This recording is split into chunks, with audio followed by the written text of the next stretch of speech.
Hello and welcome to the Effed Up Stories, the podcast series. My name is Will Pender, and joining me is my good friend and co-host Ryan Sharpe. Hi, Uh, everybody. yeah, and this is going to be our second episode, so I'm pretty excited that we got our first one done. And we, of course, are hoping to make the show regular. I'm actually hoping to do one a week. If you haven't been to the website yet, you should check it out. It's at effedupstories.com. We post and host everything on the paranormal to UFOs and conspiracies. And of course, the site really, it's about you, the people. So if you have a story or you have anything strange at all, we invite you to submit it. Of course, we post stories on the site, and we post weird pictures, YouTube videos, or what have you. If you have questions that you'd like us to ask, or I should say answer or talk about or discuss on the podcast show, certainly send them in as well. And oh yeah, if you submit a story and we find it particularly interesting and you are interested in being interviewed, we may actually call you to be interviewed on the show live. So yeah, that about covers it. So with that said, I guess we should get into the actual girth of the show. And I thought this time we'd again start off with another one of our excursions. And this one in particular is the one where we picked up some strange anomaly on the microphone. On my microphone. Let me just start this in a good way. Okay, so me and Ryan are good friends. And of course, I'm on the side of this. I'm a recording artist, and I have been for a long time. And at this particular time, this must have been what, 10 years ago? Yeah, 10, And 11 years ago. yeah, it seems be about the summer where we ran into a bunch of strange shit. So anyway, I had just gotten a new microphone, a condenser, and it was one of those ones, if you don't know what a condenser microphone, a good one is when you're talking into it, it's so sensitive you can like hear the spit hit your teeth kind of thing. And I was particularly proud of it. I wanted to show it off, so I had Ryan over and I more or less set it up, and I stuck the headphones on his head, and I set it the computer, recording into an audio program called Cubase, and I was just letting him hear himself through the headphones while I kind of tinkered with the EQ and stuff like that and let him get a sense of what it sounded like. And that's when it was going fine. We're kind of having a chit-chat, blah, blah, blah. And then he kind of went silent. And I remember I looked at you, and you kind of looked like you'd seen a ghost. You had this real blank expression on your face. And you came over to me, you're like, dude, like, you got to hear this. And you took the headphones off, and as you were passing them to me, I remember you saying that you heard like a voice kind of saying, like, almost whispering, like, go, go, go, go, or something like that. And Well, I guess I can kind of pick it up there. Yeah, I remember you gave me the headphones. I put them on. And you started playing with the frequency parameters in the program because you wanted me to hear like the difference that you could make by changing the frequencies and this and that. And for anyone who listened to our last podcast, I'm a little bit on the hard of hearing side, and even with these amazing recording quality headphones. I started to hear something that, obviously it wasn't a sound it was coming from the room. At first it was like a single voice, sounding like it was repeating something over and over again. And then, it very slowly, and I guess is where the blank expression came in, where I was intently focused on what I was hearing. As all these unnatural voices started to become audible, and I can remember. I mean, even like I'm sitting here. I remember the hairs standing up on the back of my neck. This sudden chill, and I said I said, record, record, record. And I remember you hitting the record button. I mean, just, at the time, I guess you still had no idea what I was talking about. And then I gave you the headphones. Yeah, right after you hit the record. Okay, so anyway, yeah, I remember you. Well, actually, as you passed me the headphones, because I remember you were pretty excited about it, understandably. And I put the headset on right before I hit record, and I always think of how I describe this, because every time I tell the story, I have a hard time describing it in a way that sounds serious because it sounds ridiculous. But the best way that I can describe what I heard is if you had taken an adult male voice, and you pitch shifted it so it was high, so you could tell that it was a male voice, but it was high and it was kind of strange, and it was laughing from it would start at a higher pitch and descend into a really low one in these quick, I can't even do it. It was like, ha ha ha, or I can't fucking do it. But it was it was this real, I don't know, it was strange. It reminded me of what a dwarf might sound like, or something like that. And it was really strange. It wasn't creepy. It was just really weird. And anyway, needless to say, I had not only the room being recorded, but I had the sound from my sound card routed into a channel as well. So it should have recorded, the room in one channel and the sound card in another. And so I hit record, and we let it go. Meanwhile, this thing was still laughing or whatever the hell it was doing into the headphones. And we kind of just waited as quiet as we could. And that's when we realized that we were getting a dead file. And that is to say that there wasn't anything in either, there wasn't anything. There was no, anyone who's ever recorded, even if you record it, there was nothing happening in your room. You just got a condenser there. The room has a sound. Everything has a sound. It would have even picked up the sound from the computer. They're very, very sensitive microphones, and what we got back was dead. It had nothing. First I thought, is it possible that I fucked something up? Is it possible that I never had it set up right, and I hit record right after that, and we got the room. And that was what was so strange about it, because there's no reason it shouldn't have recorded the first time. There was nothing changed. There was nothing wrong with it. It just came back dead, and of course that's when it was picking up that sound.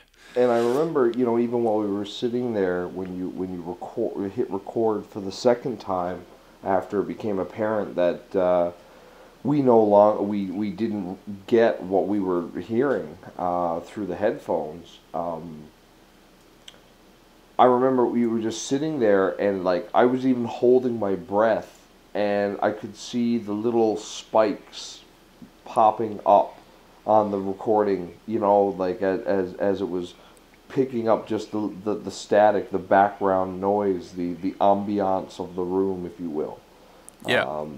And then to go back to that file, which was just dead. It was just flat, dead, absolutely no recording. It was bizarre. Yeah, and I've ran several different scenarios of what I think could have happened through my head, and I can't match any of them. I've been using Cubase since Jesus, 10, 11, 12 years basically, and I've never ever had it glitch on me once. I've had two different versions. I'm currently using Cubase 4 now. At the time, I think it was VST 5. But in any case, I've never, ever seen an issue like that crop up. And I've never had an issue... I should mention this too. I'm not saying I'm an expert on microphones or anything like that either. But I've never, ever picked up crosstalk or anything like that on any of my microphones, including the one in question at the time. Not to mention that the cables that are used are Are also magnetic. shielded. Exactly, and then we're talking about like in the computer. At the time, it wasn't the best sound card in the world, but it was like $600 or $700, and obviously it was shielded, and it was a hell of a lot more than your average Joe sound card. So I just I haven't had that happen on a cheap one, let alone a really good one. And we're not talking about, I mean, what, like 10, 11 years ago, whatever. We're not talking about like there was a huge amount of cell phones and stuff like that anyway, or cordless phones, at least not in my house. We didn't have I didn't have a cell phone, and I didn't have a cordless phone, and that was just when cell phones were getting popular, really, I think. Well, in Cornerbrook, Newfoundland, anyway. Yeah. Well, I guess another point that would be pertinent to bring up would be the house itself. I mean, of course, that was the house that you were living in when I first met you, and I mean, I can honestly say that over the years, I mean, you lived there for how many years after I met you, like? Geez, well, I believe I was there until you moved up to Calgary, so we're Yeah. talking uh, at least what? 5 years or something. Yeah, I'd say about 5 years. So in the 5 years that we hung out in that place, I And mean, I know that I've personally seen, I had dozens and dozens of shadow people encounters where, not even just out of the corner of my eye, but I would see the shape of, a person, a shadowy person, walk by the door heading from, to the kitchen if we were in the living room or something like that. well, there was something strange about that house, wasn't I think that's part of what I really dug about it. And you're not the first person to mention it to me, but of course, us both being intrigued by the unknown, of course, it certainly was a topic. But I remember even, what was it, you and Sarah came over one time and mentioned there was like an orb, like right behind my head or something like that. And Yeah, I remember that. and Brittany has had a couple of little experiences there too. I can't really remember them now. I don't think they were huge deals, but there was something. I'm not saying the house was haunted, but it had a touch of something. And I guess it's another point to mention that all that time that I lived there and all the recording that I did while there, I've never replicated that issue that I had. So it was a freak thing, no matter how you cut it. But then there's the other question of, let's just say for argument's sake that it could have been crosstalk, right? What the hell kind of crosstalk was I picking up with a sound like that, right? Do you know what I mean? Like, the best I could come up with for, having a sound change in pitch like that would be something like the Doppler effect. But the Doppler effect, it usually winds down or up as if like if you're standing on the road and you got like a car pass you and you hear the sound almost change in pitch, like right? Right? Well, that's Doppler effect. That is the Doppler effect. Yeah. So in this case, like I know I mentioned that the laugh kind of winded down that way. The compression and the expansion of wavelengths of sound as they approach and then recede away from you. Yeah, so like even though I mentioned like the laugh kind of descended in a way, but it wasn't like a Doppler effect. It was like an intentional, like this is just the way that this thing laughed. You know what I mean? Like, yeah. Because the Doppler effect is a more subtle change in pitch anyway. It's generally is a smooth change in pitch. Yes. And so, so I can't say it's the Doppler effect, and that's the only thing that I could think of for it to have changed the pitch at all. And even discounting the weird laughing, right? Because there was no other voice. It was just, well, when that thing was laughing, it was just that thing. And then there was that go, go, go stuff that you heard being whispered. And the whole cacophony of other voices that chimed in at different points. I mean, it definitely begs the question. If there is a spirit world, what is it about electronics and technology? That allows us to interface with that, or is it the spirit world at all? Perhaps we're I guess if we're talking we're talking about breaking the laws of physics or taking part in alternative laws of physics here.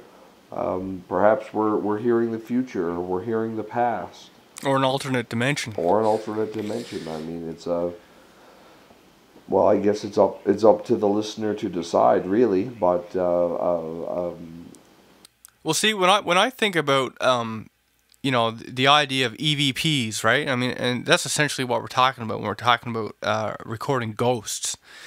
I've tried this kind of thing a lot. I've never really gotten anything conclusive. I mean, I've picked up a couple strange. We even tried the video version of the EVP with the video feedback. Oh yeah, yeah. With the camera plugged into the TV, and no significant results. Well, I guess it just goes to show you it's not as easy as what they say. These paranormal shows and paranormal movies and the documentaries.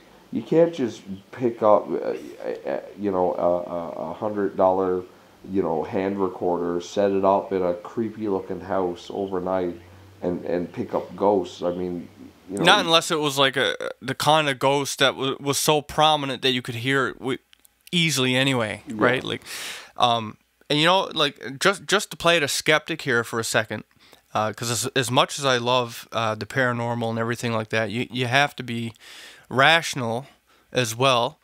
When it comes to okay, people talk about recording EVPs, right? And they like pick up these microphones, and they got these headphones, and usually it's just this there's nothing special about it. I'm gonna tell you now, being someone who records and stuff like that most microphones record. Good ones will record between 20 hertz and 20,000 hertz, or 20 kilohertz, same thing. And our ears, like the best human ears, are only going to hear between that frequency range as well. So when you're going above 20,000 kilohertz, you're talking, or 20,000 hertz, sorry, that is called ultrasonic. Beneath 20 hertz is, I believe, it's infrasonic. Yes. And so, something I want to point out is that most microphones aren't going to pick up outside of that range, so your human ear should be able to pick it up anyway. Like the only difference is that you're going to be boosting, like you can amplify whatever you're recording. That's the difference between your ears and what you're picking up, is you can amplify to a ridiculous degree, but you're also going to get artifacts. Distortions and artifacts. Yeah, because you're artificially jacking up the sound waves. Yeah, and a lot of this is going to come from the gear you're using itself. Especially if it's a cheap little microphone that's as big as round as your thumb. Yeah, and the other thing is that how the hell are you? There's two things here. One is that good luck getting a speaker system. Especially what most people are using, that's going to be able to play back 20 hertz to 20 kilohertz. You can go get studio monitors, really good studio monitors, and it's only going to go as low as 45 hertz or something like that, because you need I think it's an 8-inch woofer just to get down like that.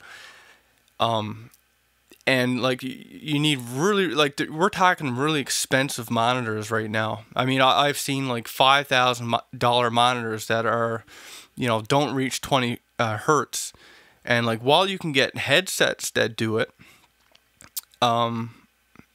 it's still you're not really getting below. So I mean, we got a couple of issues here. Is that one is that you're generally not going to find. I mean, I'm sure they exist, but generally you're not going to find a microphone that records outside of the range of what you can hear. And even if you do, you're not generally going to find something that can play back that audio outside of what you can hear. And even if you could, you can't hear it. So you would need something that can bring that frequency into range so that you can hear it, basically. So I don't know. And whenever you do that, obviously you're introducing the chance for artifacts, compression issues. Oh yeah, whenever you pitch shift, even today, pitch shifting, like to get a really good, accurate, artifact-free pitch shift. I don't know if any that's artifact-free, like any that's perfect. I mean, you can get some pretty good ones, but they generally take a long time to process, and they're still not perfect. So, on that topic, I don't like when you're watching these shows and they're picking up stuff. If they're picking up stuff, I don't think it's because they got this fantastic hardware or whatever. I think if they're picking it up, it's something that you can pick up with your ears anyway. But that said, now let's talk about Tesla Spirit Radio, because that's something that intrigued me. I've wanted to build one. I've just never gotten around to doing it. And it brings to mind like the possibility, like what would you need to actually record something that's possibly outside our range? Like what would you need? I would think would have something to do with like electromagnetic charge or something like that. Well, I guess depending on what school of thought that you're coming from, whether you're talking spirit or extra dimensional or past and present, future, remote recording or whatever, the electromagnetic field seems to be the go-to place. I mean, we know we can take the electromagnetic field emanations of a planet and turn it into sound, which interestingly enough actually sounds like these strange sounds that have been recorded all over the world recently to a degree. That is interesting, especially like on the topic of our reduced magnetosphere, right? Exactly. So there is a precedence there for taking electromagnetic vibrations and turning them into sound waves. So I suppose that it really just comes down to our ability to tap into a source. I know that there were some experiments done in the desert of Arizona by a physicist who claimed that he had a experiment that could prove the existence of other dimensions. And the reason that he took his experiment outside of the laboratory is that his theory proposed that there were areas that were, I guess we could describe as being thinner. Between the barrier between the dimensions were thinner. I've actually heard, and this is the kind of paranormal topic that I really like. Like when people talk about paranormal, it's always ghosts, hauntings, demons, exorcisms, and and they're fine. But I like to really obscure out there stuff. And I remember, related to what you're talking about was a documentary I seen one time where they were talking about different parts on Earth, like different places where the dimensional reality was thin. and where, of course, lots of strange oddities and stuff like that have been cited. But it's not like that they were in our dimension per se, but almost as if they were somehow in both at the same time, like they interconnected. You know, like it was almost like laying a picture on another picture in Photoshop and taking down the transparency or the opacity. You know, like it's both existing, implanted on one another, superimposed, if you will. Yeah.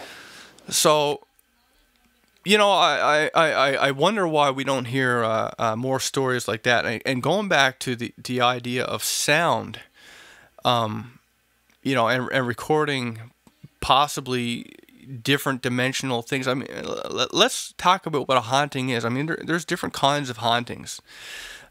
There's residual, which is basically like a recording of something that happened that replays itself. And then there's your interactive kind, where people actually interact with the ghosts or spirits or whatever it is.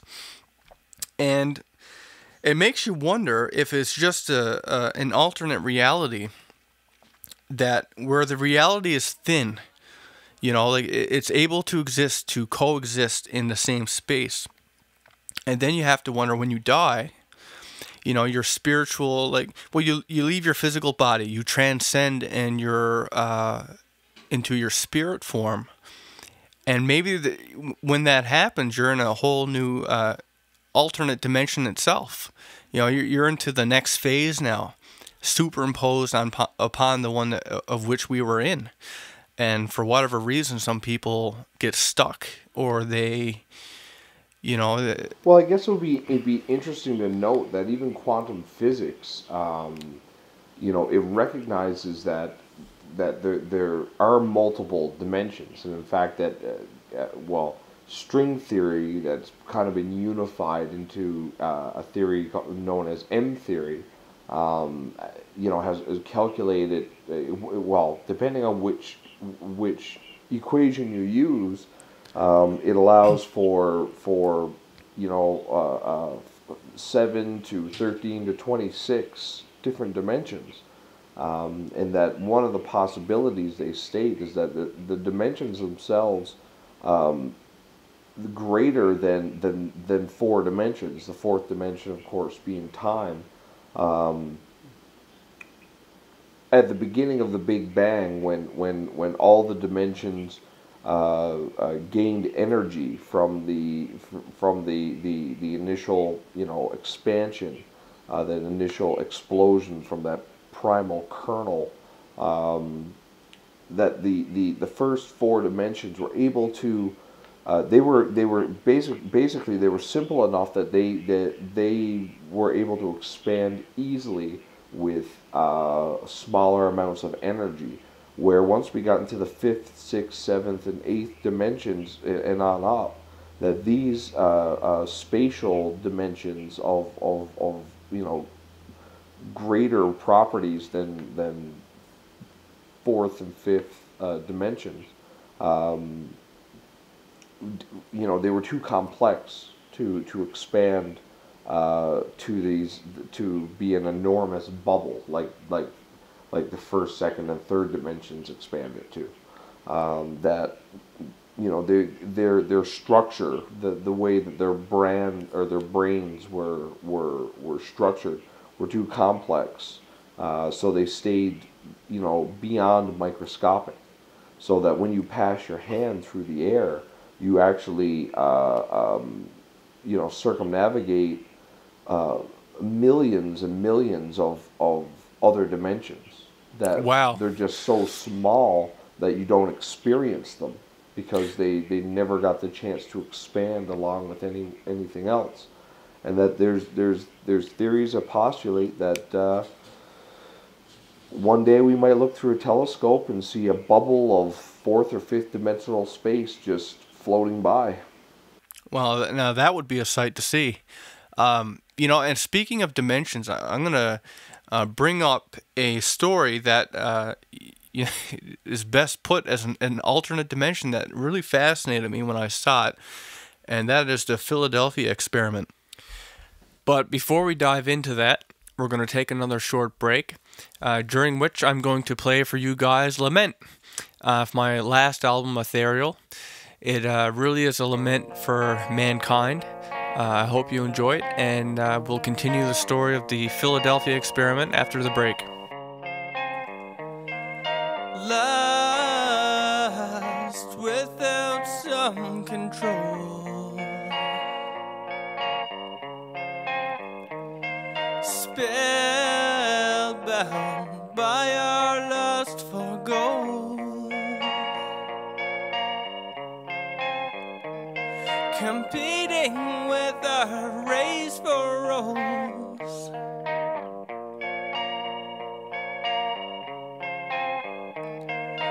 In a world made for show,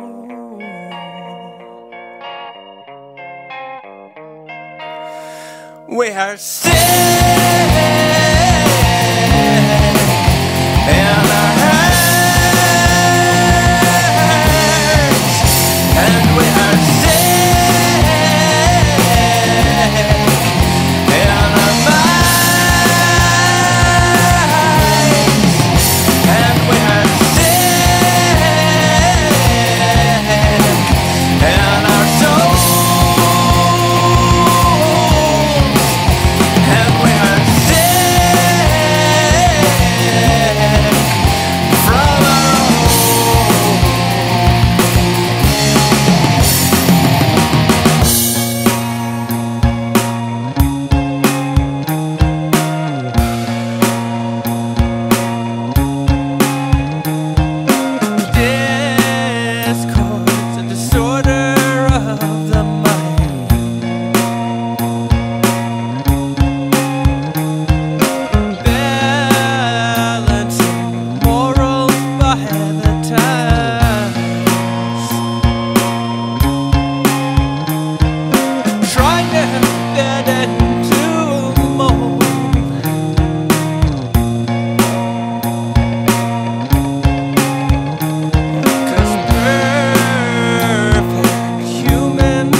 They sold their souls for gold, and now they're gone. And when we're sick as them, we'll come along.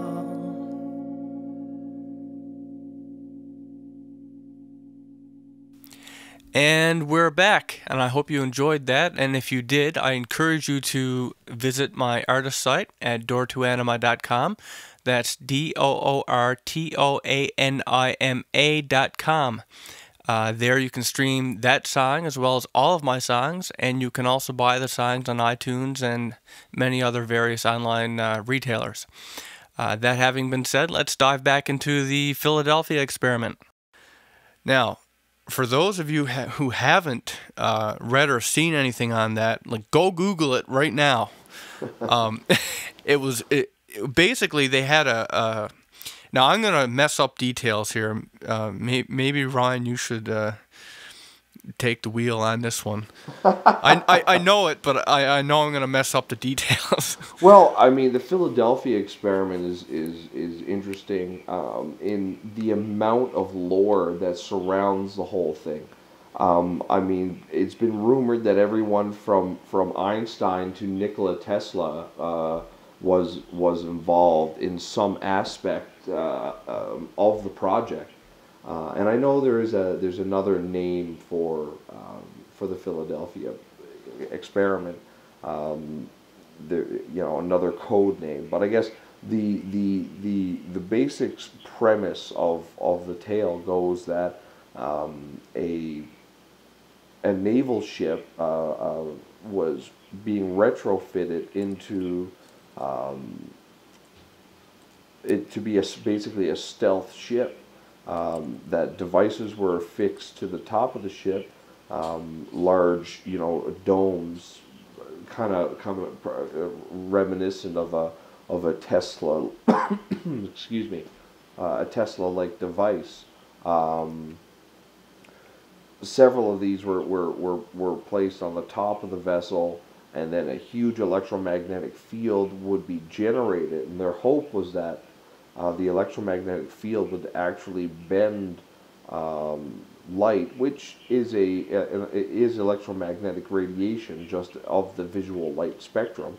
To be like a cloaking device, right? Exactly, and it would physically bend the light, or visibly bend the light around the ship, allowing them to move undetected on the ocean, which would obviously be of huge military advantage. However, as the story goes, there was either an accident with some very high voltage welding that was going on with the body of the ship.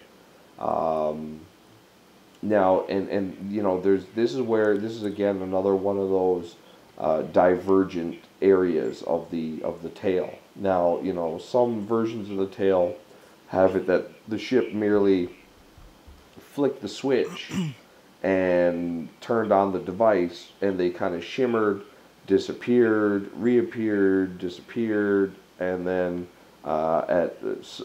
reappeared at another location far away.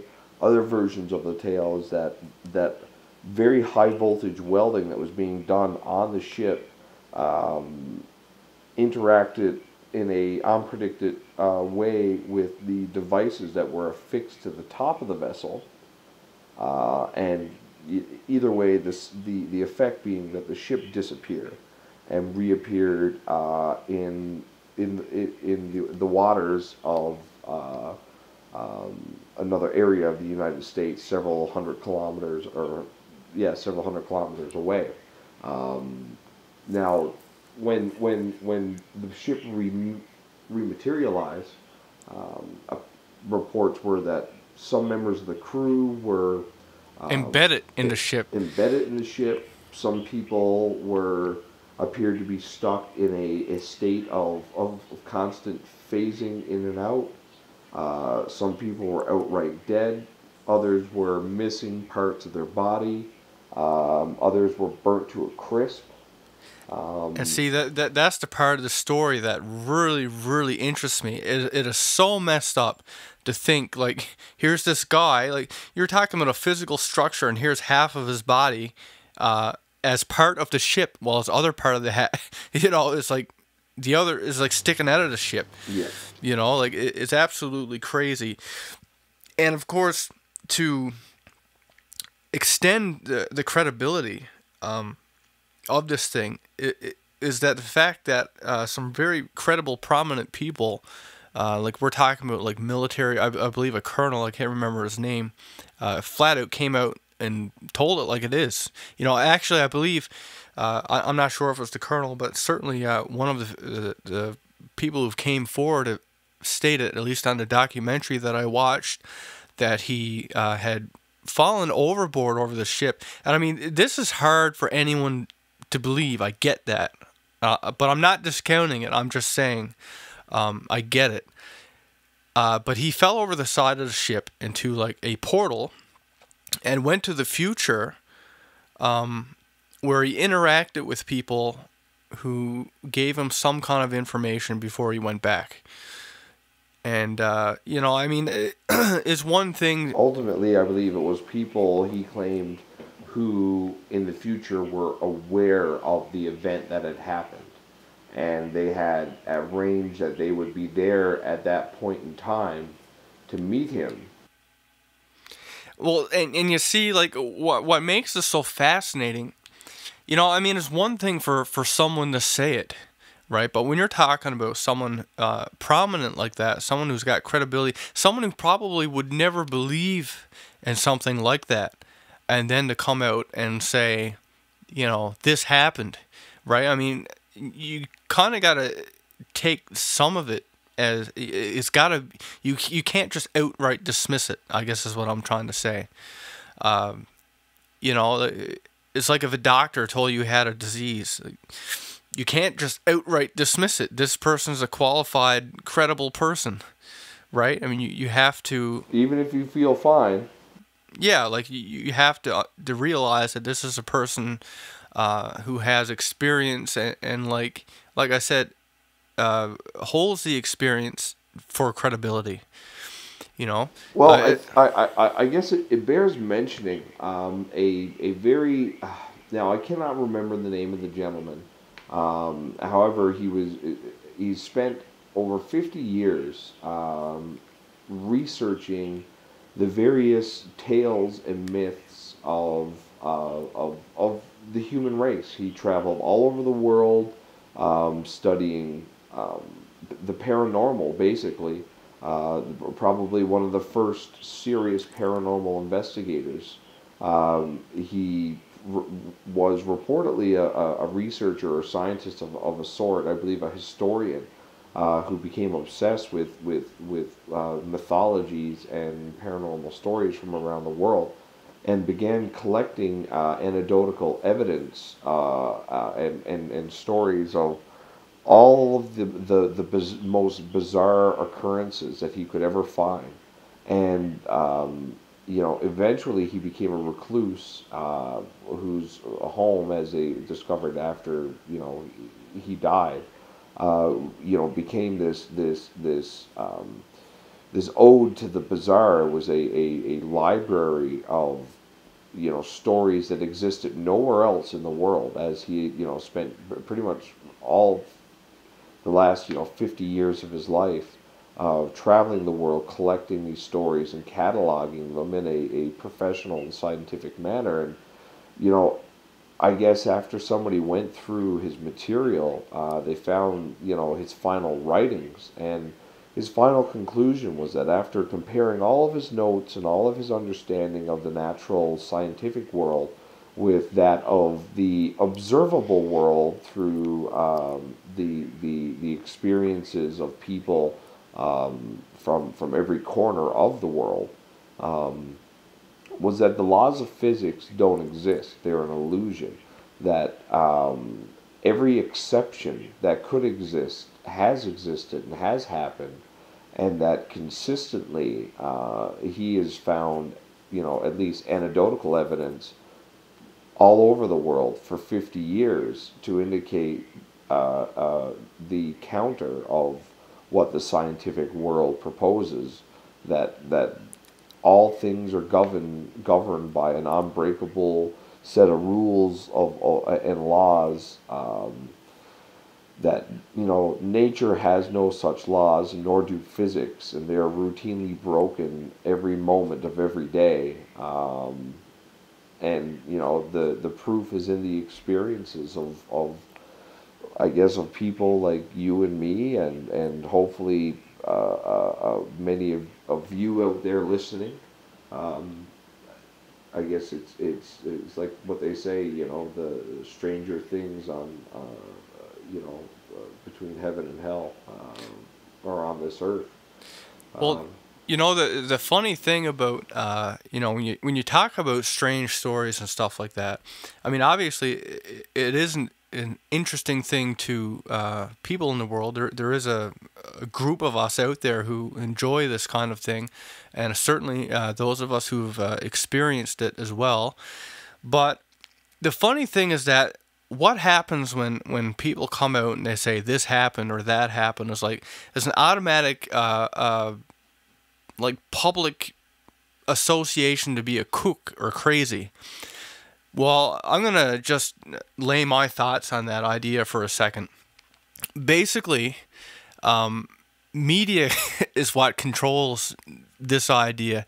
If you want like the craziest thing that could happen, like you want spaceships, blah blah blah, like the government don't want you to believe it or whatever, put it in a movie. Now it's science fiction. Now no one's gonna believe it, and if you believe it, you're crazy, right? It's the simplest solution in the world. And like talking about UFOs and stuff like that, and aliens and whatever, I find it funny that so many people are dismissive of it when you can actually go to your own government's website and find declassified documents stating just that. Just because they haven't come out and announced it to everyone doesn't mean that it's not there. It exists. It's there for anyone to go and look at. And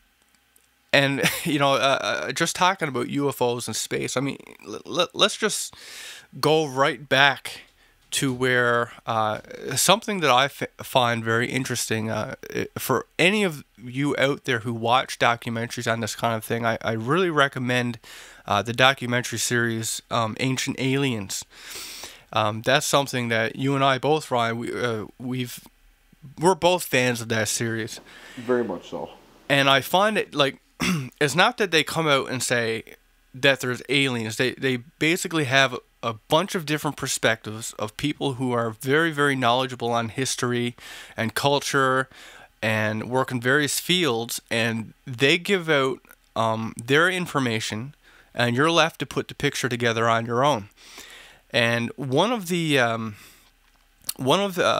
interesting aspects, I guess, and and this is a tough pill for a lot of people to swallow because it involves religion, and religion tends, just like politics and everything else, is a touchy subject for a lot of people.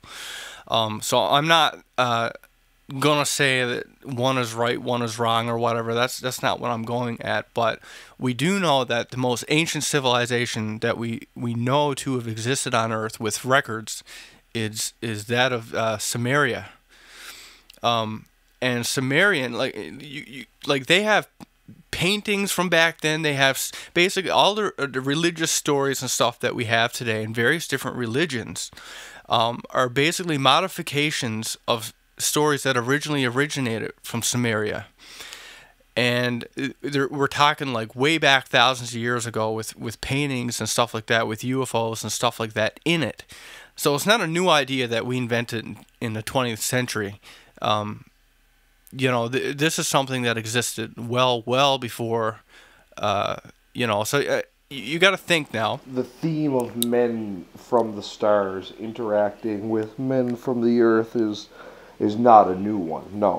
No, and the thing about, like, I mean, if you're going to look at Catholic religion or Christianity, and they describe from the heavens came angels and things like that, and flaming chariots flying in the sky, and I mean, who's to say like what they call an angel with wings or whatever is not an alien being? It's an alien being that came down. They heard a voice from the sky.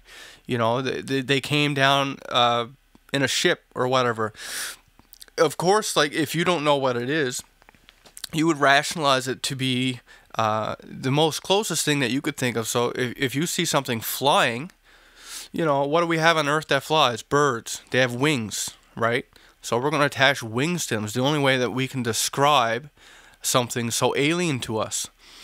And actually, I just find it funny that people, like, there's so many people who follow the Bible and the whole idea of angels and demons and things like that, and they're so closed-minded.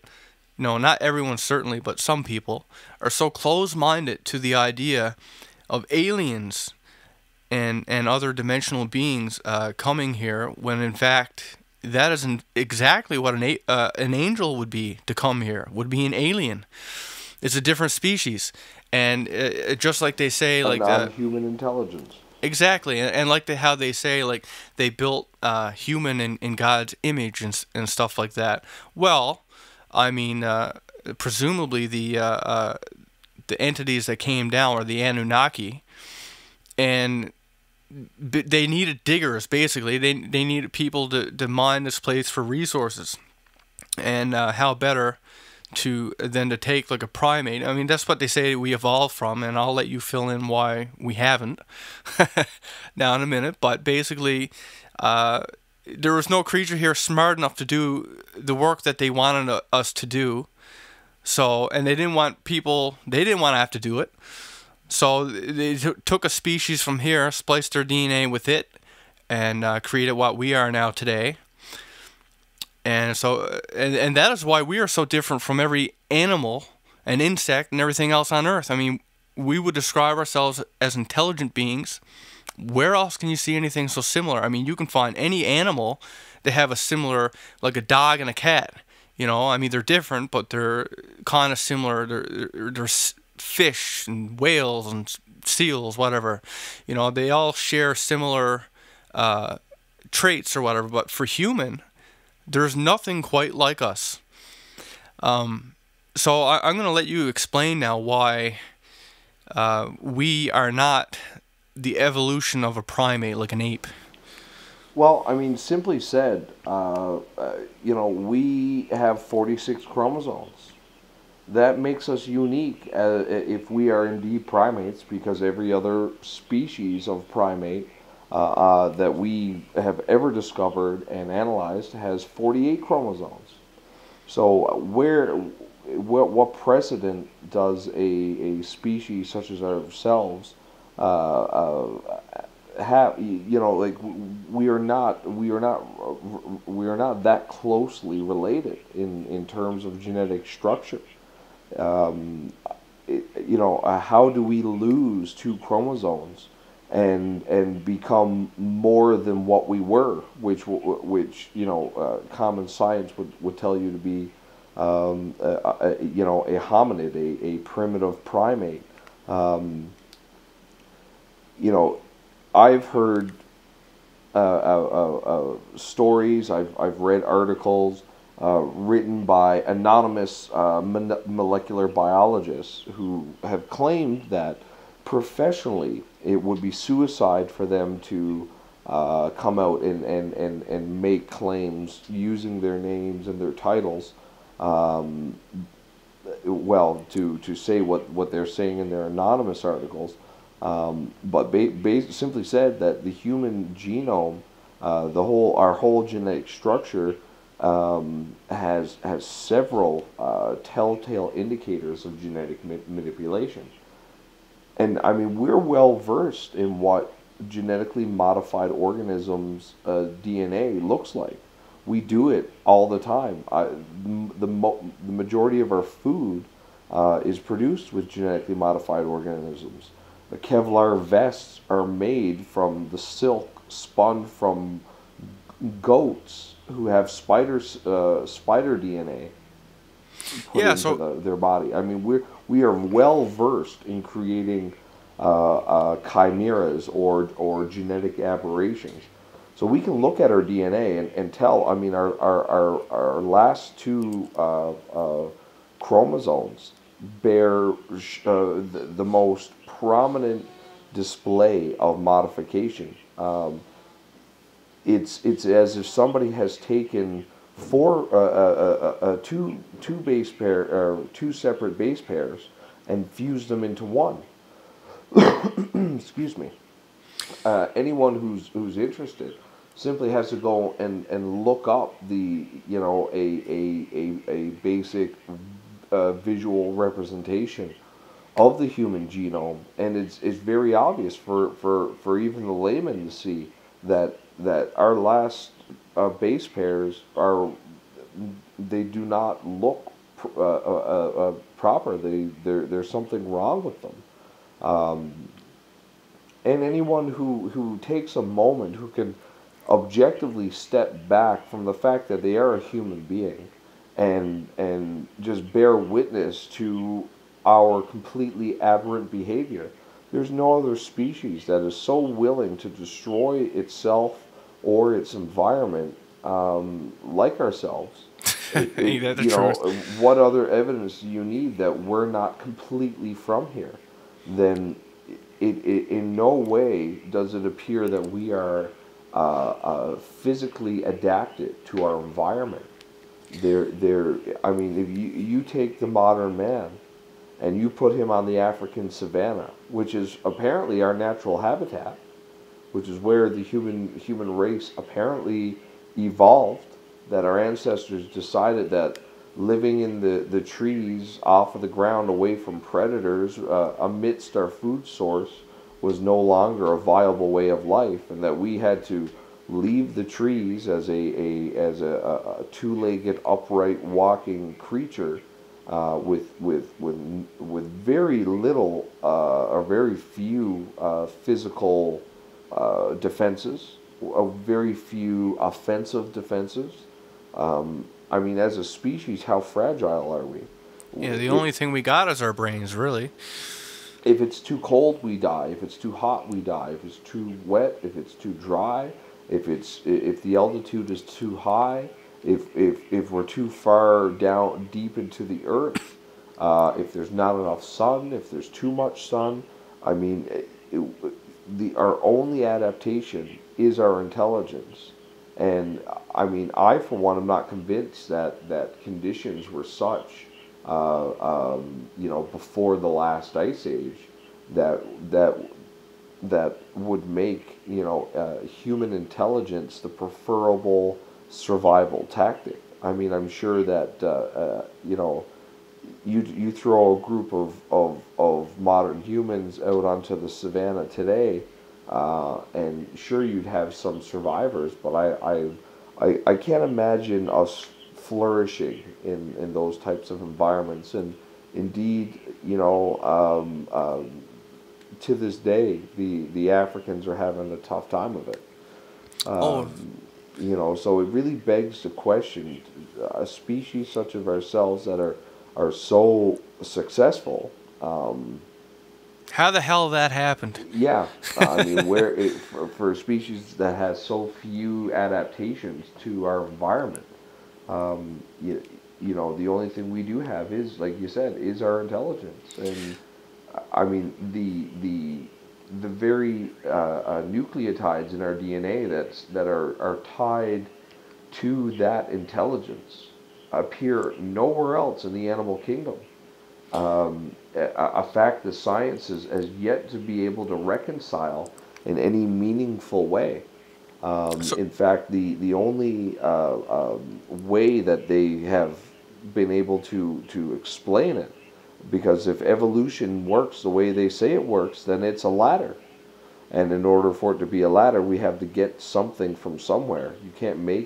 We can't suddenly have 21 different nucleotides tied to higher brain function just appear out of nowhere. There has to be a precedent for it, and we don't see that in a large number of these chemicals. I think out of the 21, there's only 7 that even appear in the animal kingdom, and even then, it's only in simple bacteria.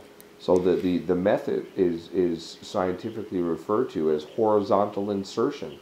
So we literally received the chemical basis, our genetic basis for intelligence, through a process that modern, well-respected scientists refer to as horizontal insertion, and that means that we got it either through we absorbed it by coexisting with microorganisms that had it, or like in the case of our mitochondria in our DNA, who are separate organisms that we absorbed into our animal structure over time, or it was put in artificially. And because of the time spans that are involved here, our species has only been around for 200,000 years. And just the idea, like, if you go back and look at the stories again, I mean, that's essentially, it's their culture's perception of what happened, but that's exactly what it sounds like. I mean, even if you want to look at Moses, Moses took a bunch of animals and he went on an ark, for the flood.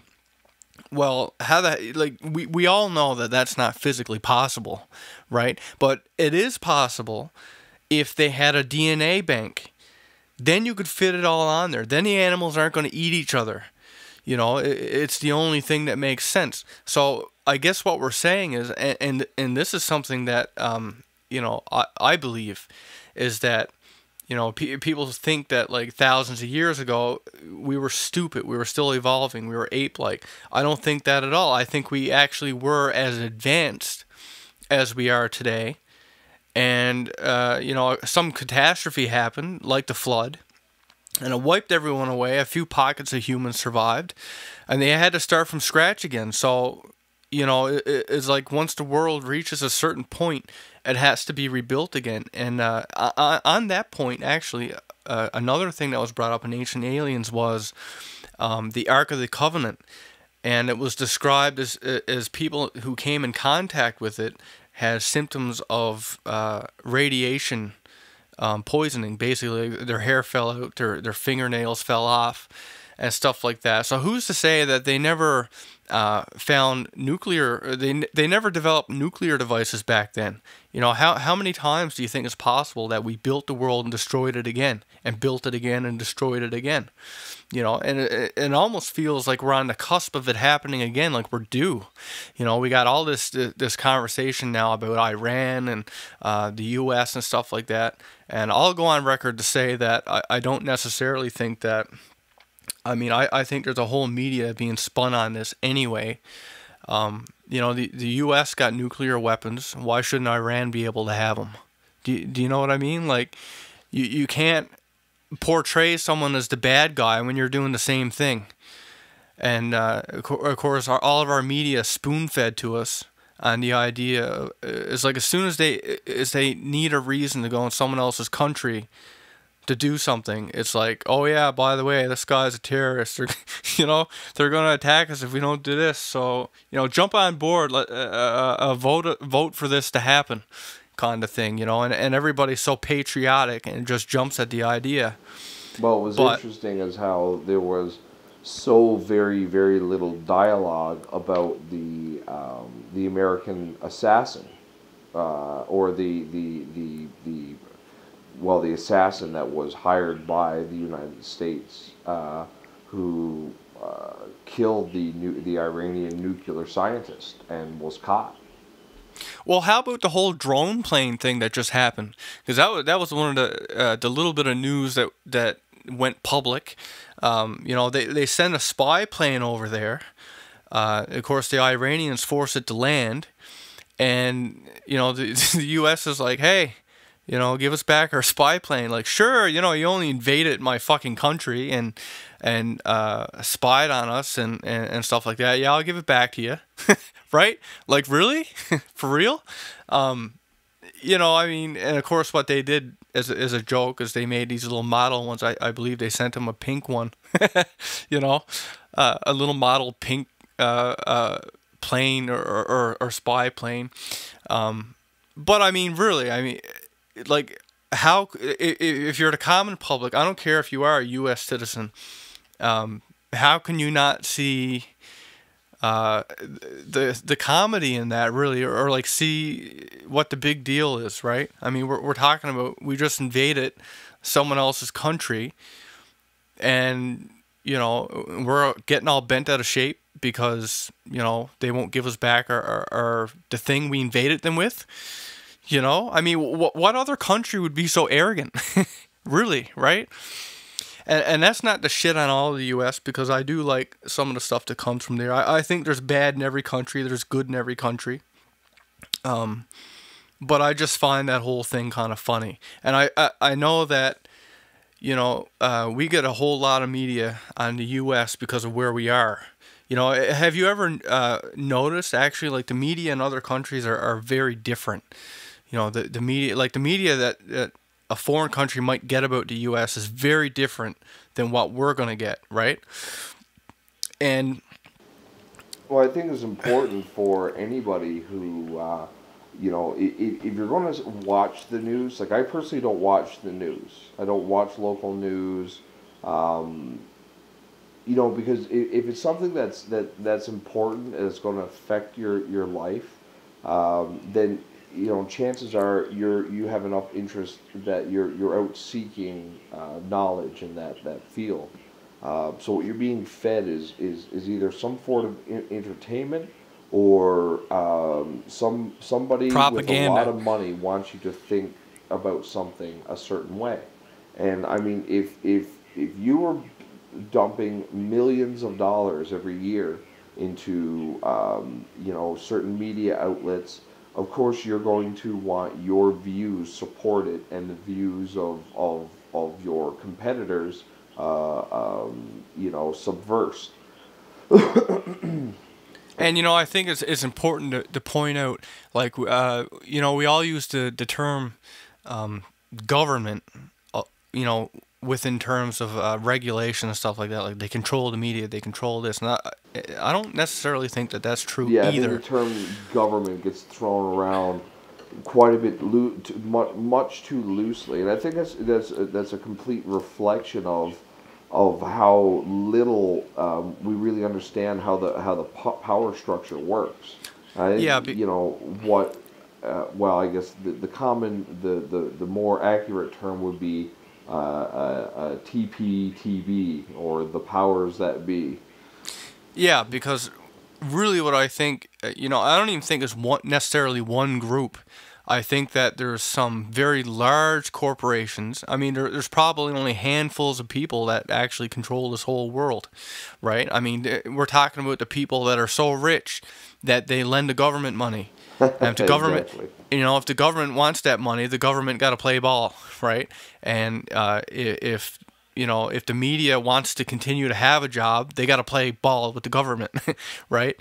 So we're talking about, and this is where we get back to the Illuminati, the whole idea that there's a bloodline of very important people that more or less pull the strings on the puppets of the powers that be, or whatever, or they are the powers that be. But I just found it interesting that so many people are so quick to just they're apathetic. It's like, let's just go with whatever's on the news, and but that's one thing, but to get emotionally charged and step behind it is something else, right? Like so easily people are turned to walk for a cause And, without having the and details. even if that cause results in the death of fucking thousands of people, and or the displacement of hundreds of thousands of people, and the disruptions of the lives of millions, it really doesn't seem like yeah, I mean, as long as the common individual, the common North American or European can be comfortable, and you have a your Nike jacket and your Adidas sneakers and your your iPhones and our entertainment, and you go to work, you come home, and you're fed and you're comfortable. I mean, most of us really don't care if bombs are being dropped on other people, and it's a truly a sad state of affairs. And I guess this kind of childishness and borderline comedy that we see happening on the world level, where we have one country spying on another country and then losing their spy toys in that country's backyard, and then saying, hey, can we have our ball back? And it's just a reflection of how ridiculous and apathetic that we've come. We have become as a population for the most part. I mean, again, this is not everybody. It's not the entire population, obviously, but there's still many amongst us who we really just don't care enough. Now, the truth is, though, over the years, now I'm not going to go into a lot of detail because I think now that we're actually running out of time, I want to really dig into this in one of our episodes. But like the public actually is waking up, more or less to do with the internet. People are looking to the internet instead of TV, instead of newspapers, and they're finding all kinds of stuff that they never knew existed. And what I fear for now is a closed internet. And if you haven't noticed, they're pushing bills and stuff now to more or less control the internet. And that's why you're going to see a whole lot more hacking attacks now by like groups like Anonymous and stuff like that. But they're getting more or less a bad rap, because Anonymous is actually one of the groups out there that's fighting to keep our information free. And all we hear in the media is that, oh yeah, they attacked this company, they attacked that company. Nobody ever stops to say why. Well, it's because they're trying to take our rights away. And these people are trying to keep it so that you can go on the internet and be an asshole if you want. That's your freedom to do so. But if the government controls that, like, I'm just going to mention something that I read in the news the other day. There was this guy from Quebec, a businessman, okay? And he sends a text to his workers, because I guess they were doing some kind of presentation or whatever. They had to impress someone. And he says, blow them away, right? I mean, any of us, you say blow them away, you're talking about... Go break a leg. Yeah, impress them, wow them. And he texted this on his phone, and they all got arrested. And because they thought it could have been a literal blow them up kind of a thing, and a terrorist attack. But that's not even the alarming thing here. The alarming thing here is that they got people, like the internet police, combing the text you send on your phone. They're combing everything you do. When you're on Facebook, when you're on YouTube, man, you are being tracked. Your identity, everything about you is logged somewhere if you're on the internet. If you work somewhere, any information you give is logged somewhere. And, like, we're talking about government trying to take that control, and they're going to blame it on everything from piracy. And I'm not saying that's not an issue. It is. And corporations. Yes. But, there is better ways to fight piracy. There's ways to do it where, we don't have to lose our rights. It's going to be a false flag is what it is. Same with hacking and stuff like that. Oh, well, such and such a person lost their... If we as individuals do not fight for a free internet, websites like effedupstories.com, podcasts like the one you're listening to right now, and many other services that we've all come to enjoy will no longer exist. So I mean, people get out there and learn about what's going on with the internet right now, and write your local representatives, write your local internet service provider, write somebody, you have a voice. We have to use it, or we're going to lose access to probably the most socially revolutionary tool that we have ever created as a species.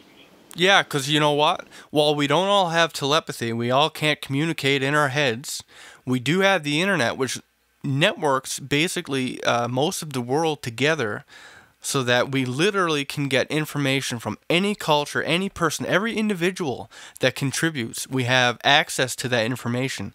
Something is huge. It's absolutely huge. Unprecedented in the entirety of human history. Exactly, and what it lets us do is evolve far, far, far faster than we ever could have before with technology, with software, with With everything. ideas, with culture, art, literature. And it's just It could be it's all so, taken away in a blink. yeah, we can't afford to lose it. You know, we literally go back to the dark ages. We'd be, you know, you talk about like coming from being a primate. Well, man, you'd be a primate again. You'd be sheep. You'd be herded like sheep, and We'd be going that's back to 1980s media. yeah. So, you know, it is a very hot button issue, and of course, it is something that is popping up more and more now in news. But I think, like, for any of you people listening out there, you really, really have to keep this in mind, especially when they start passing bills and stuff like that. I know that they had a thing recently. I forget the name of the bill now, where they were going to charge per usage. I think it was Bell, of course, Bell wanted to charge per usage on the internet, and blaming it on you know, people who download large amounts of stuff, saying it would be fair. But when people did up the math, it was like a ridiculous amount of money that you'd be paying just to do your regular what the average user does.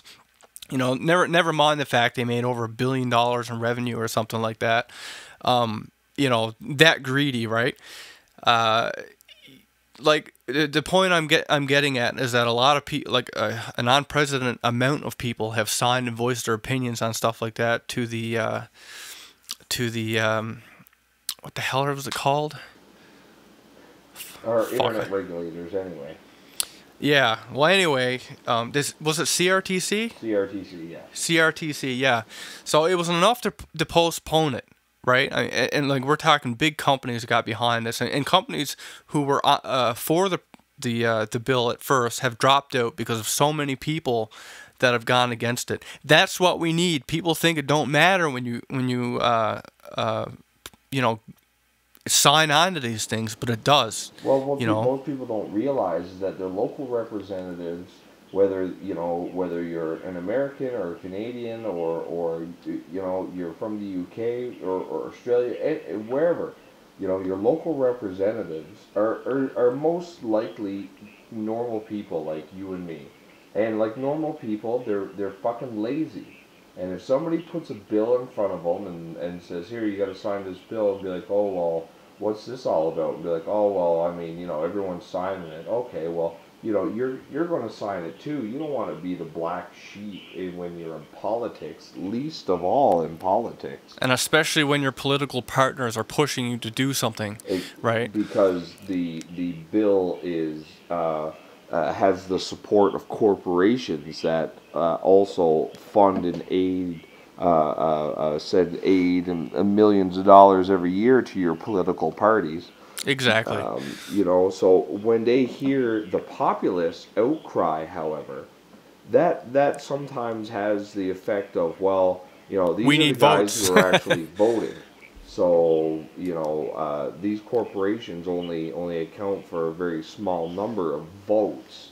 You know, so it's the voice of the people matters. You know, and without it, you know, the only voice that our representatives hear is that of the corporation.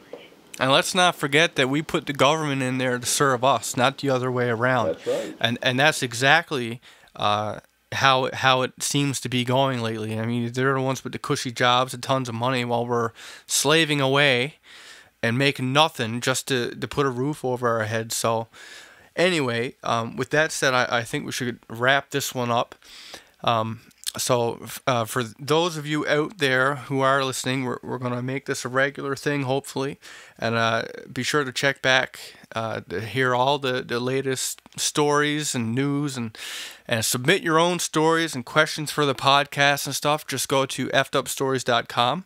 And with that, I'm Will Pender signing out, and Ryan. I'm Ryan Sharpe signing out. If any questions, comments, concerns, you can get us at Ryan at effedupstories.com. And Will at effedupstories.com. So thanks for listening, guys, and we hope you'll tune in for our next one. Thank you.